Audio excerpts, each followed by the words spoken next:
What's up guys, Magey Cake here. Today we're on the border of the Kunlai Summit and the Vale of Eternal Blossoms near the Horde Shrine to defeat the thundering Spirit Tamer. The closest stable masters are located at each faction shrine in the Vale of Eternal Blossoms. Alliance players will be able to pick up the Pandaren Spirit Tamer quest from Sarah Finkleswitch, and Horde players will get the quest from Gentle San once you've defeated Aki the Chosen. Both NPCs are found at their respective faction shrines. Completing the quest will reward you the Pandaren Spirit Tamer achievement, and you will be able to pick one of the Spirit Battle pets as your reward. This will also unlock the Spirit Tamer Dailies, and defeating each Spirit Tamer will reward you a sack of Pandaren pet supplies, which is on a different loot table than the pet supplies that you get from your regular Tamer Dailies, and each sack has a chance to contain a Spirit pet for the Tamer defeated. These pets are cageable, and a level 25 pet sells very easily for a decent amount of gold, and I show you in my power leveling video how to get a pet from 1 to 25 while doing your Pandaren dailies. The Thundering Spirit Tamers team consists of an elemental, Pandaren Earth Spirit, a critter named Sludgy, and a beast named Darnak the Tunneler. The Pandaren Earth Spirit is an elemental and has the passive ability to ignore all weather effects. He takes increased damage from aquatic abilities and has resistance against mechanical abilities.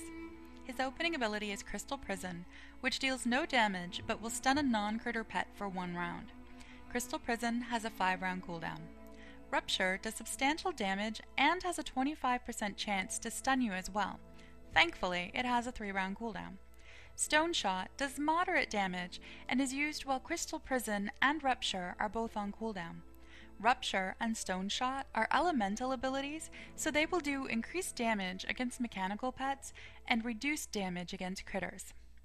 The Pandaren Earth Spirit's typical attack pattern is to open with Crystal Prison, use Rupture, and then Stone Shot until his stuns are off of cooldown. The best strategy against the Pandaren Earth Spirit is to use a critter pet to avoid the stuns and to take reduced damage from the elemental abilities. Sludgy has the critter passive ability to break out of crowd control more effectively, and he takes increased damage from beast abilities. His resistance is to elemental abilities. Creeping Ooze is an aquatic ability that deals low damage and applies a dot that lasts for 3 rounds. Expunge will deal significant magic damage and is Sludgy's biggest damage ability. Thankfully, it has a moderate chance to miss and has a 3-round cooldown. Ooze Touch does moderate magic damage and is used by Sludgy while his Expunge is on cooldown and Creeping Ooze dots are up. His typical attack pattern is to open with Expunge, apply a Creeping Ooze dot, and then Ooze Touch until Expunge is off of cooldown. The strategy to deal with Sludgy is to use a mechanical pet for greater resistance to Sludgy's main abilities, or to use a pet with a shield and beast abilities. Darnak the Tunneler is a beast pet that has the passive ability to deal additional 25% damage once he is below half health.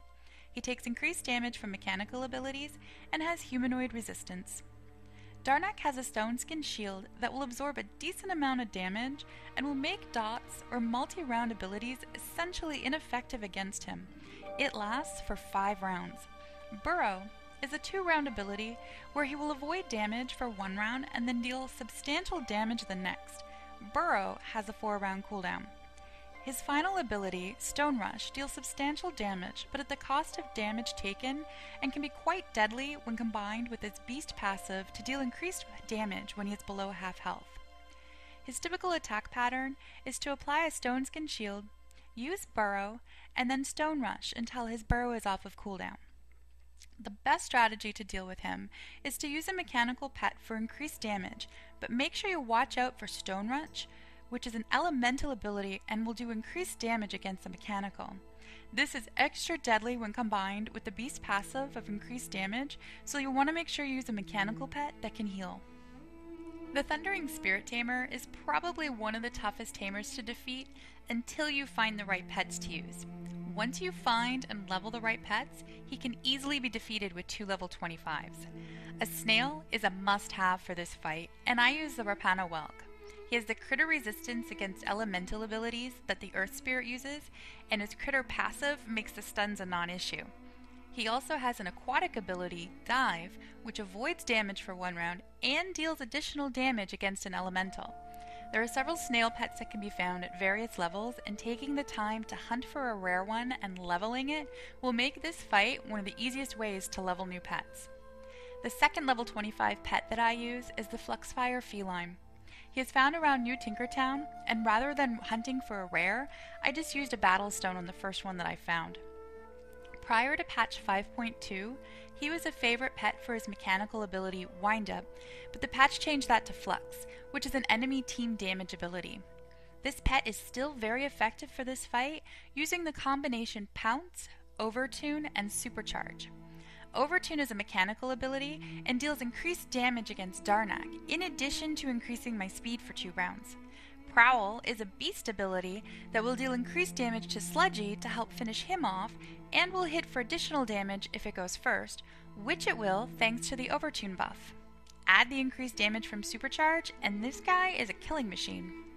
For your third pet, you can use a level 1 if you use the combination that I use, and with the Safari Hat, pets will level from 1 to 12 instantly. The key is that the Pandaren spirit must go first. His opening ability, Crystal Prison, does no damage, so equipping your lowest pet in the first battle slot will allow it to participate in 1 round without taking any damage. You will probably lose your 25s in the fight, but that won't matter since the lowest pet will still be alive to receive the full XP and level up.